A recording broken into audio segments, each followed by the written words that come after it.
Hello everyone and welcome back to Sophie Loves 10. Today I'm here with my #UnderHypeReads Readathon TBR, which is taking place on the 3rd of September to the 9th, and this is run by the lovely Charlotte on Ramblings of an Empire, or Elfpire, I think that's how you say it. And I have my TBR with me. This is all Underhype reads. A lot of people go by Goodreads to see how many ratings they have on Goodreads, but I've just done it purely on what I've heard from my friends speaking about things and on BookTube.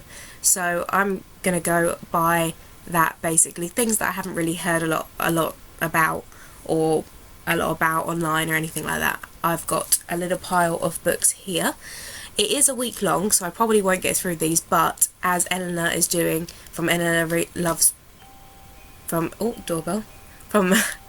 Eleanor Reads Books, I'm going to do a really big TBR and then just read what I want as and when. So, the first thing I have is Lyra's Oxford by Philip Pullman, and this is a short book about the Northern Lights after everything happened. And I didn't read this. I was meant to read this last month, or last month it will be when I upload this, probably, because the 31st today, maybe, and I didn't get the time, and I've got my bookmark in it, and I was going to read it when I got the train to the BookTube meetup, and I didn't, so I've got to read this, and it's only small, so I should be able to read it pretty quick. I've tried to do like a mixture of different kinds of books in here, so if I get bored with one I can pick up another one. And then the other one I've got is from when I went to Venice, and I went to a bookshop and I saw this, and this is The Madman of Venice by Sophie Mason, and it's a bit of a weird one. I'm not entirely sure what it's about because the back's a little bit strange. It's set in Venice, as you would expect, and it's about the underworld, and it's about a person who travels from London to Venice to solve some mysteries about pirate attacks and to find a Jewish girl who vanishes in the Venetian ghetto after being accused of witchcraft. Really, really weird. I'm not sure what's going to happen with this, but I would like to read it, and it's set in Venice, and when I went to Venice I wanted a book that's set in Venice, and I got told about this one, so I've got that one to read. The next one is something that I haven't read in a long time, and that is an Alice in Wonderland retelling. I've got tons of them in my bookcase, but I thought this one is the least known, and the least known to me as well, and this is Insanity, and it is by Karen Jace. It's like a very weird print. I think it's possibly self-published. I think that's why it looks a little bit different. But this is the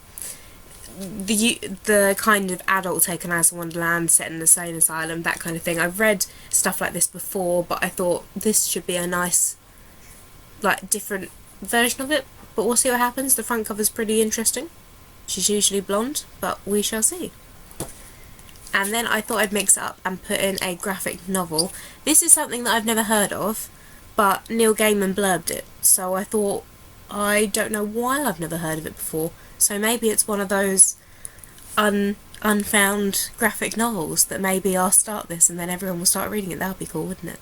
So this is Air, Letters from Lost Countries, and this is by G. Willow Wilson and M.K. Perker.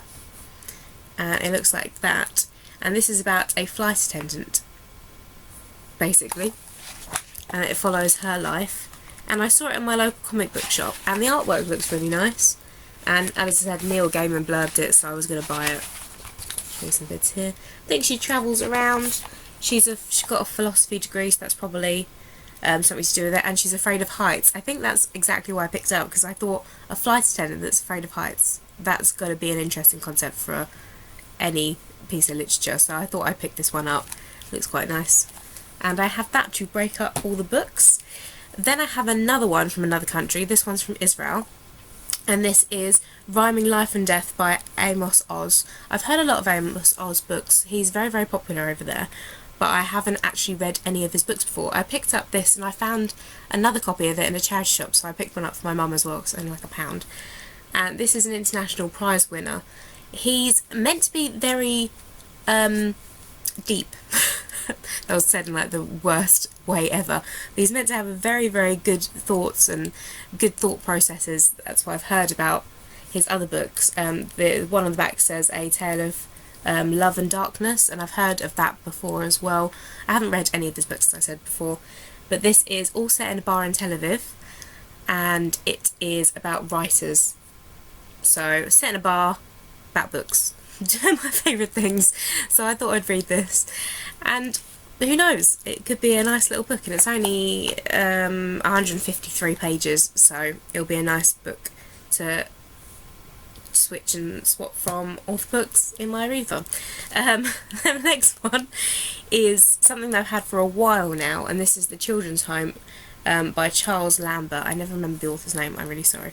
But this reminds me of Miss Peregrine's Home for Peculiar Children, although it's not science fiction or fantasy at all. It's a fairy tale-esque book, but I'm not sure how much of that is magical and how much, sorry, it's my laptop making noise again, how much of that is magical and how much of that is just magical realism. I think more in this book it's creepy apparently, and it's unsettling. So that's very different from all the other books I've got on my TBR so far, so I thought I'd add this in. Maybe not to read at night, I think, because I get nightmares very easily. So there's that. Now the next one I have is something that I meant to read for my masters. We've got one of the modules that I'm picking, hopefully if I can pick it. It's on contemporary literature, and one of the authors in there is someone that I haven't read before, and someone I've heard a lot about, someone I've heard a lot of Marmite thoughts and feelings about, so we'll see how it goes, and that is Irvine Welsh, who wrote Trainspotting, but I decided to pick up The Sex Lives of the Siamese Twins, because I thought it sounded funny, but I'm not sure how it's going to get along. We'll see what it's about. I mean, I take it it's about Sex Lives of the Siamese Twins, but I don't know. I think it's interesting. I read The Girls, I can't remember who's that's by, but that's about conjoined twins, and it was so interesting, the story, because one of them loved one guy, one of them loved the other. How does it all work when you go on dates with one and then the other one, your sister has to sit next to you obviously because they're conjoined? I just think that's really interesting, so maybe we'll see how this goes. I'm not entirely sure what's going to happen, but we'll see. And then we've got two more in my pile. One that I need to read because I've borrowed it off a friend and I feel really bad. It's been like 2 months and I haven't read it yet. And that is Erica Sandler, Killer Takes All. This is a thriller story based loosely around Alice in Wonderland. That's why she's lent it to me, because they play role-playing games and it ends up everyone dies or something. She said to me, you know it's a good book when people start dying on page 1. And I was like, not my kind of books, but okay, it sounds interesting. So we'll see how this goes. It's quite a chunky one, so I'm not sure how much I'm going to get to it in the readathon, but we'll see. I've got a lot of reading to do next week. And then the last one, which I have started, so it's a little bit of a cheat, but I've only gotten to page 23, so it's not a lot. And this is Mother Can You Not by Kate Siegel.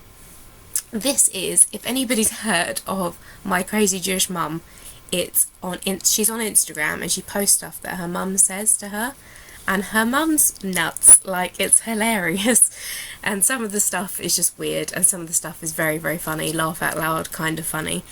And she's got a book, and I saw it when I was on one of my little trips in Liverpool, and I thought I'd read it. I think it's basically her telling her story of her life a little bit with anecdotes and different things, and I've started reading it. I started reading it ages ago, so maybe I should start again, but it looks really good and it's not that big, so I thought I'd put that in my TBR as well to mix it up with a little bit of humour. So that is my TBR for the week. They are all upside down, I'm sorry, but I have those and I shall see what I get to. If you have got a TBR video, send me a link down below and I'll look at it and you can look at mine and we can chat online, friends. So I will speak to you soon, and I'll post a September, I can't remember what month we are in, September TBR really, really soon. There's probably going to be the rest of those books that I don't read in the readathon, and I've also got a couple of exciting ones behind me which I'm really looking forward to reading that I've had on my TBR for ages, but I've finally decided I'm going to get some books read this month. So I will speak to you all soon with another video soon. Bye everyone.